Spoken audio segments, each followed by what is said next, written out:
If you want to live on crypto and actually pay for your life, think about groceries, flights, Airbnb, everything, you basically need a good crypto card. Right now, two of the most interesting options are KAST and EtherFi. One of them feels almost like you are still using your bank account funding your debit card. The other one can throw crazy cashback and yield at you if you play it right. So in this video, I'll compare KAST versus EtherFi cash card. By the end of the video, you should know exactly which one is the best fit for your needs and even how you can combine both. Quick reminder, nothing here is financial advice, it's just my experience as someone who actually lives on crypto. This video is for you if you earn, save, or invest mostly in crypto, or you need a reliable way to off-ramp and pay in the real world using your crypto assets, and also if you do care about fees, rewards, and not getting your bank account randomly shut down. If that sounds like you, watch this until the end so that you can pick the best card for your needs. Now, quick note before we dive in. Both solutions are KYC based. You'll need to verify your identity to get the card. Availability will depend on your region and can change over time, so always double check their websites for the latest supported countries. I'll focus on how they feel to use day to day, not on every legal detail. That being said, let's start with what they do have in common. With both KAST and EtherFi, you can expect a virtual free card you can use online and in physical stores when you connect it to Google or Apple Pay accounts. Both of them support that. You will also be able to off-ramp your crypto into fiat seamlessly at moment of payment. With either of them, you'll find some type of rewards or cashback when spending. So although from a distance they do look similar, the approaches will be different.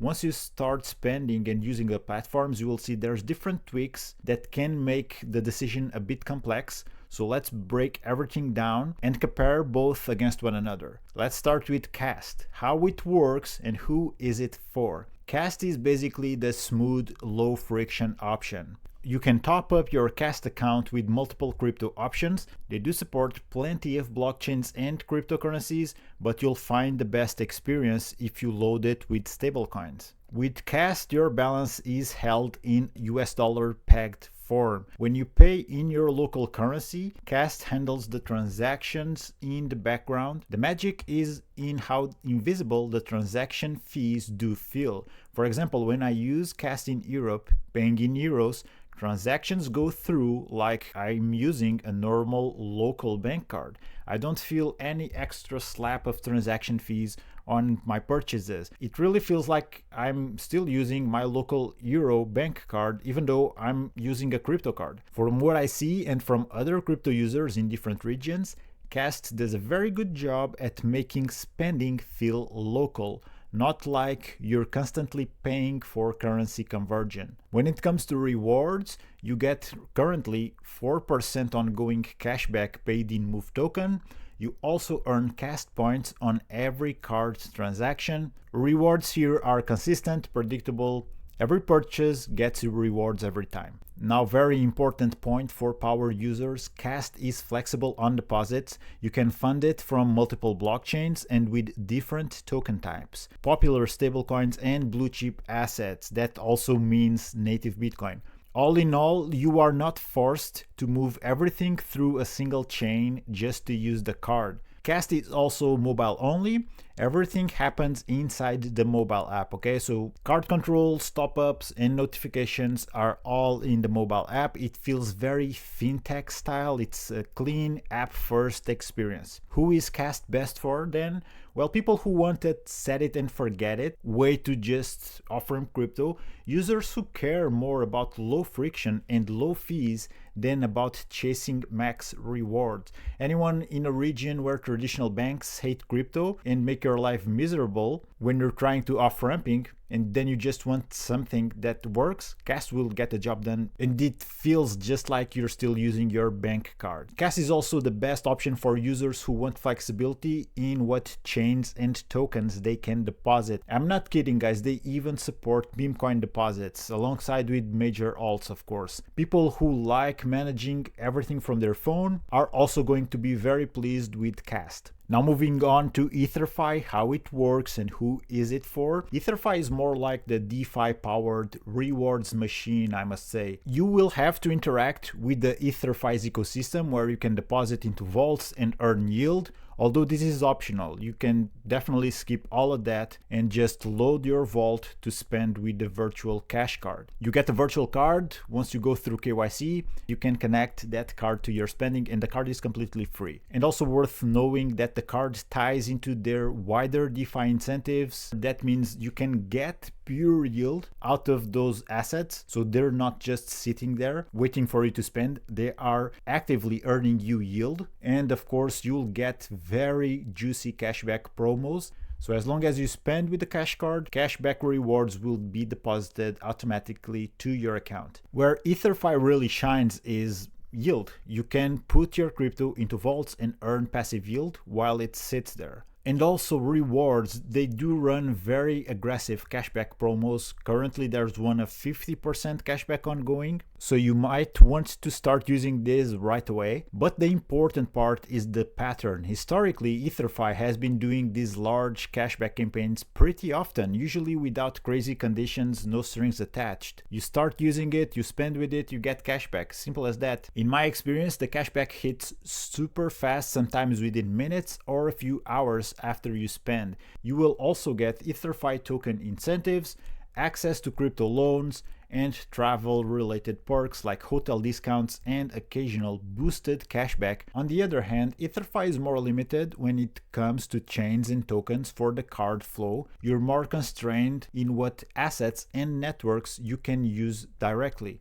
It's pretty much designed to operate within the Ethereum ecosystem. And right now, EtherFi is a web-first experience with no dedicated mobile app yet. You will mostly manage things from a browser, which you can still do on your phone. And it will be totally fine if you're used to DeFi dashboards, but it's not as grab your phone and tap as pure mobile app like KAST. Who is EtherFi best for then? People who love optimizing yield and rewards, users who don't mind a bit more complexity if it means earning more, anyone comfortable with DeFi concepts like vaults, incentives, and promos that change over time, people who are okay managing things from a desktop or browser and not necessarily from a native app. And of course, if you are intermediate to advanced DeFi user, if you are living on chain, then EtherFi, it's going to fit you like a glove. It allows you to earn yield on your on-chain holdings. Now let's move on to the head-to-head comparison. Let's put them side by side and see how they do perform against one another. This showdown will last 5 rounds. Each will put them on the spot regarding multiple characteristics. In round 1, we are taking a look at card and setup. KAST has a very straightforward onboarding. There will be multiple tiers. Of course, if you're testing it out, go with the standard tier and see if you like it. Go from there on. You can upgrade whenever you want. As soon as you pass KYC, you get to issue a virtual card, which will not cost you anything, but there's a $2 year maintenance for the card. If you want to upgrade to a physical card in the entry tier, that will cost you right now $40 because they're running a promo. Usually this price would be $100. Since this is the entry level, you get the standard plastic card. Otherwise, you can use the virtual card paired up with your Apple or Google Pay wallet. The app itself feels very fintech. It's clean, simple, not too DeFi-ish. The average mobile user will have no issues getting along with it. With EtherFi on the other end, you enter a DeFi ecosystem first, card second. There's more options, more things to click, more potential earnings, of course, but it feels more like a DeFi dashboard with a card attached. Everything is managed from your web browser. If you value simplicity, KAST wins the round.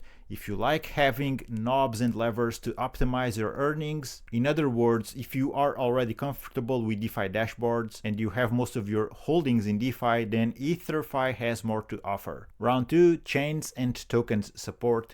KAST offers you deposits from multiple chains. It accepts different token types, native tokens, stablecoins, blue chips, altcoins, but you'll get most out of it if you fund your account with stablecoins. It's great if your funds are scattered across different networks. You will likely have no issue to deposit from them to KAST. They even support meme coins. There's a large option and they keep on building and growing options for you to deposit. EtherFi, on the other hand, is more limited in terms of which assets and chains you can plug into the card flow. They are very much present in the Ethereum ecosystem, and that's it. It works well if you are already aligned with what they support, but it's definitely less flexible. If you want flexibility on where your funds live and what you deposit, then KAST clearly wins the round. If you are already established on the Ethereum ecosystem and you are already an intermediate DeFi user at the very least, then EtherFi will be the superior option. Round 3, mobile experience. KAST is mobile only. Everything is managed from the app, top-ups, card controls, spending notifications. It's perfect if you live on your phone and want that modern neo-banking feeling. EtherFi has no dedicated mobile app at the moment. You mainly use a web interface to manage your whole account. It works, but it's less convenient for on-the-go adjustments and quick checks. That being said, if you value having a mobile app, KAST wins the round hands down.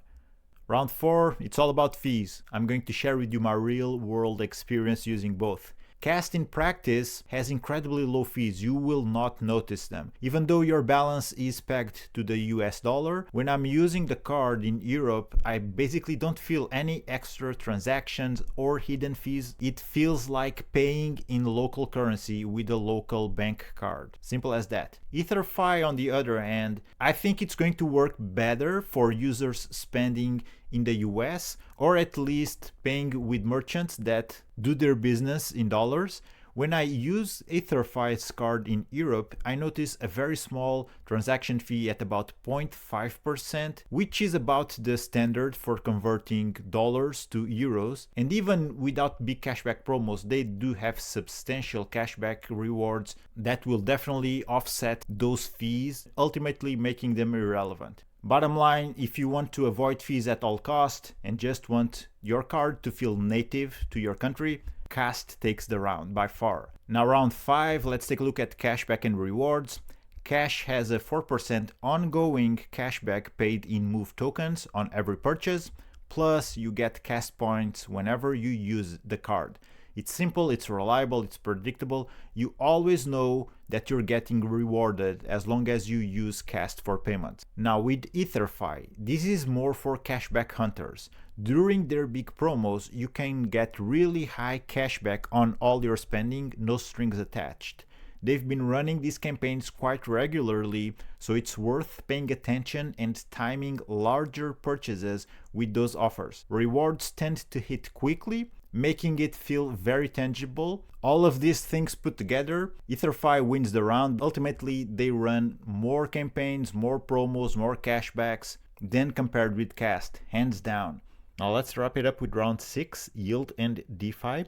KAST positions itself as a clear off-ramp account for your crypto. Yield vaults and more DeFi-like features are still developing, but right now it's more about smooth off-ramping than offering the possibility for yield strategies.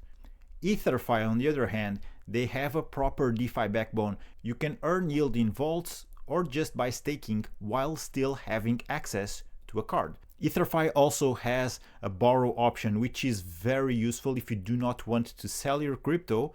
You can use it as collateral, borrow against it, and finance your lifestyle or your spending with that borrowed amount. Of course, you will have to pay it later on, but many people do the following. They deposit Bitcoin, they borrow against it, and they finance their lifestyle as time goes by just by borrowing against Bitcoin. So bottom line, if yield and DeFi are your main game, EtherFi clearly wins the round. This showdown has been an exciting back and forth, but now it's the time for the final verdict. Which should you use? Well, we can safely say if this would be a fight, it would then be a clear split decision. There's no definite winner. It's mostly going to depend on what fits you best. So here is the simple rule of thumb. If you do not care that much about cashback and just want something that feels like a local bank card with almost invisible fees, although funded with crypto, KAST is the better choice. If you're chasing rewards and don't want to leave money on the table, EtherFi becomes very attractive whenever they launch those big cashback promos. How I personally see it, KAST is reliable, perfect for people who just want something that feels like using a bank card for their day-to-day life. Doesn't matter where they are in the world. And then EtherFi is perfect for anyone who is already holding a substantial amount of funds in DeFi. If that's your case and you are completely comfortable with that, EtherFi is just a turbo button that allows you to spend and earn yield on your holdings. They even have a borrow function that allows you to use your crypto as collateral, take loans against it, and instead of selling your crypto, you are financing yourself with that loan instead. And of course, it's a no-brainer. It's going to be the card that I'm using when there's a huge cashback promo, and that happens a lot, let me tell you. If you're serious about living on crypto, having both in your toolbox actually makes a lot of sense. That's what I do personally. I use KAST for stable, low-friction spending, and I use EtherFi strategically when those cashback promotions do kick in. And that's about it, guys. This is what I wanted to share with you, my personal experience using both platforms. I'll leave links to both KAST and EtherFi in the description. I hope you took value from it. If you have any questions, let me know in the comments. You can also comment if you want some other deep dives or sort of comparison videos like this. Now, if you want to go deeper and find the best no KYC card I know of to off-ramp crypto, watch this video here next. That being said, guys, thank you for watching. Take care, keep exploring crypto, and I'll see you on the next one.